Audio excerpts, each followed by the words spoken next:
Yan guys, ito. Welcome back sa ating channel.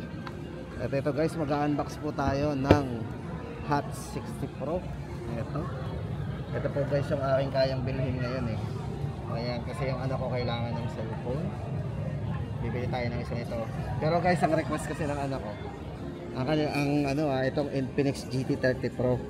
Ang problema, wala pa tayong pang budget dito, kaya doon muna tayo sa kahawig na kahawig talaga niya yung bibilihin ko dito kay Infinix. Pero guys, sayang oh. Ito talaga ang gusto ng aking anak. Kailangan lang talaga niyang extra phone, kaya doon muna tayo sa budget kasi hindi natin kaya yan. So pag nagkaroon na lang ng pagkakataon, doon muna tayo sa pinakakaya natin. Tanong natin dito sa meron ba kayong dito? Ito yung nandito sa ilalim, yung Hot 60 Pro. Meron po sir, sakto isa na lang po. May isa pa kayong stock. Pahingi naman akong isa. Patikin muna ako. O ayan guys, abot pa. Meron po sila dito isa pang Hot 60 Pro. Yan, paano na ako ha? Huwag mo nang bubuksan. Mag-unbox kasi ako. Sige. Para save na lang ako.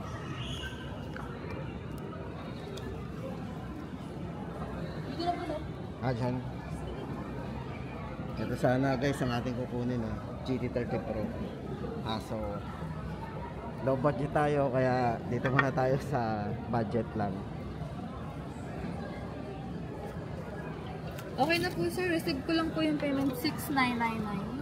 Okay, shoutout po sa ating okay ba sumama ka sa video? Okay lang?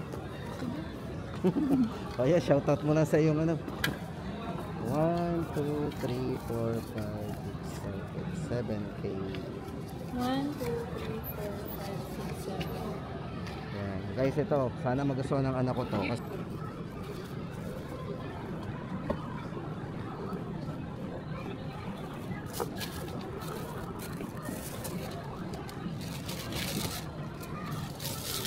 thank you po. salamat.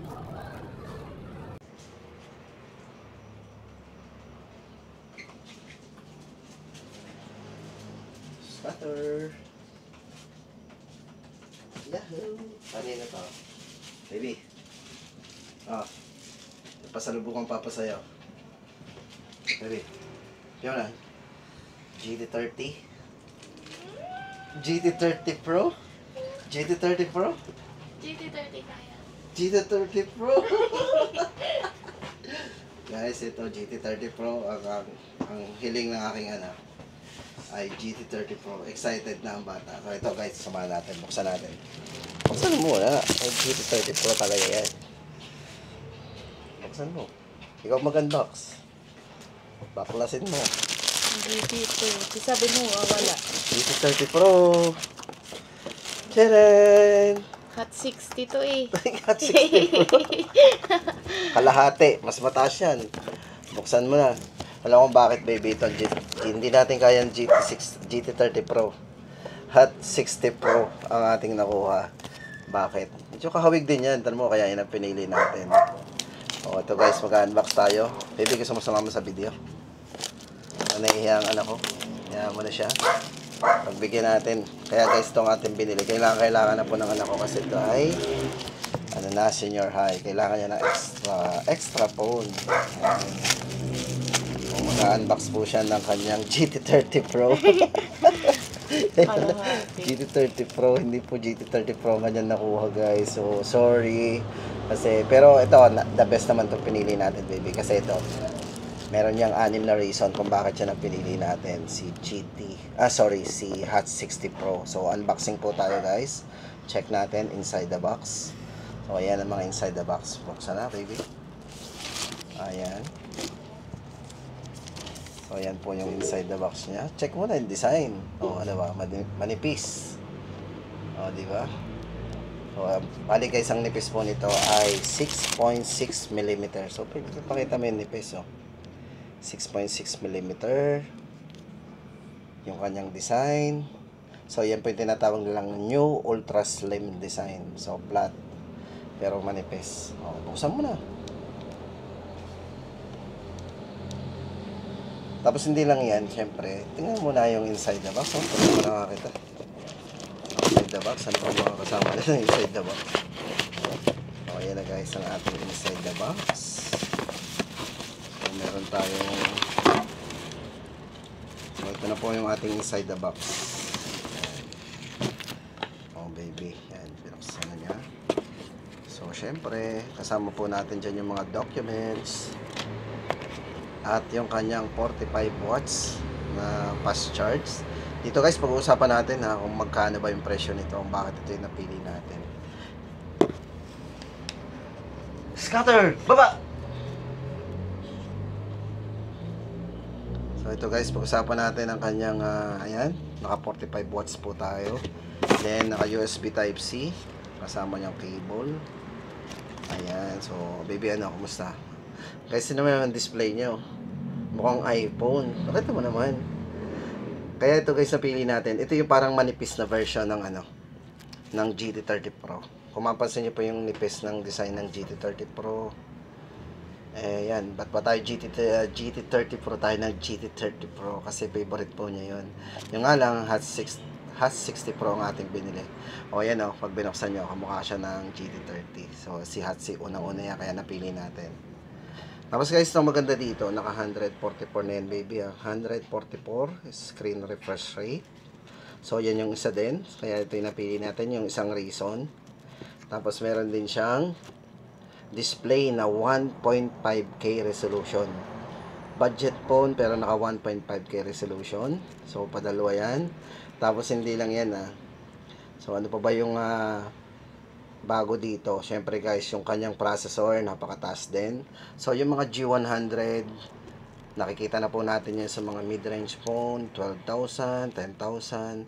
Pero dito guys, dito ang presyo po nito ay 6,999 lang. Oh baby, ano, budget po niya na 6,999. Tayo po ay naka G ang processor nito. Tapos hindi lang yan, so check pa po natin ang video nito. Oo, parang Apple lang ginawa mo, naka-gesture Sabi, buksan mo yung camera baby. So ang camera po niyan ay mayroong 50 megapixel na camera. So ilagay mo sa video. So set natin kung mahilig ka mag-video. Smooth video, 1080 60 frames. So ayan, sana ma-enjoy ng anak ko yung kanyang video, mag-video. Kasi meron po siyang smooth video, 1080 60 frame na. Galaw-galaw mga baby. Ayan, tapos hindi lang yan, pati sa front, check mo yung front. Naka 1080 60 frame din yan. Yan, nakita niyo yung bahay namin. Yan, pag umulan, hindi na tayo marinig. Tapos, hindi lang yan. So, ano pa ba mga pwede mong ma-enjoy dito? So, yun na nga guys. Ito, ang maganda po dito sa kanilang Hot60 Pro dito kay Infinix. Unang-una guys din dito, yung nga po, yung kanyang display. Ito ay may size na screen na 6.78. Tawa mo nga baby, 6.78 inches. Na ma-appreciate mo talaga. Tapos guys, ito, naka 1.5K po ang resolution nito. Ano baby, happy ka ba? Tapos naka AMOLED display, so napaka-vivid po ng display niyan. O, pansin niyo na, napakaliwanag po niyan. Tapos hindi lang yan guys, ulitin po natin, naka MediaTek Helio G200 po yan. So mas mataas po yan guys sa mga G100, o di ba? O yan, naka MediaTek. Then yung refresh rate po, ulitin natin, naka 144 screen refresh rate. Ibidali mga sa 144. So check mo yung display, yung brightness. So lagay po natin sa 144 yung pinaka screen refresh rate o high. So naka high po yan, o di ba? 144.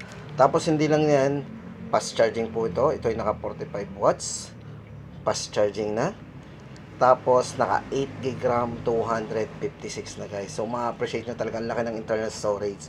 So yun guys, yung mga 6 na reason. So ang pang-6 po natin, yung presyo po niya na very affordable.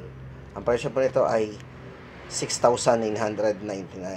So okay, kung i-compare po natin to sa mga competitor, na-check po natin na medyo angat po siya pagdating sa presyo at yung mga nabanggit nating mga specs.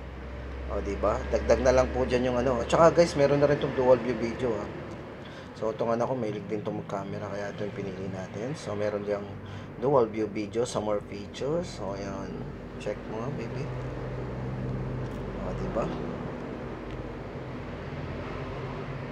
Ayan. Yan, wala pang ano ang papa. Ayos-ayos.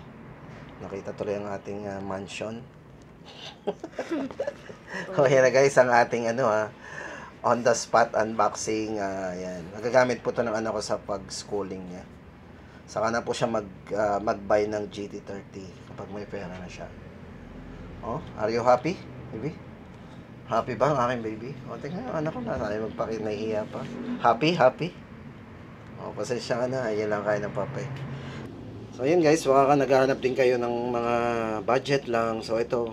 May re-recommend ko po sa inyo to. Pagdating sa design, panalo na rin. Napakanipis. Hindi nga lang po tayo mabot to sa ibang colors nito na pang babae. Pero, syempre guys, yung black is feminine naman yan. Pwedeng pang lalaki, pwedeng pang babae. Kaya, yun. No choice tayo. Pero, gusto ko sana ibang kulay.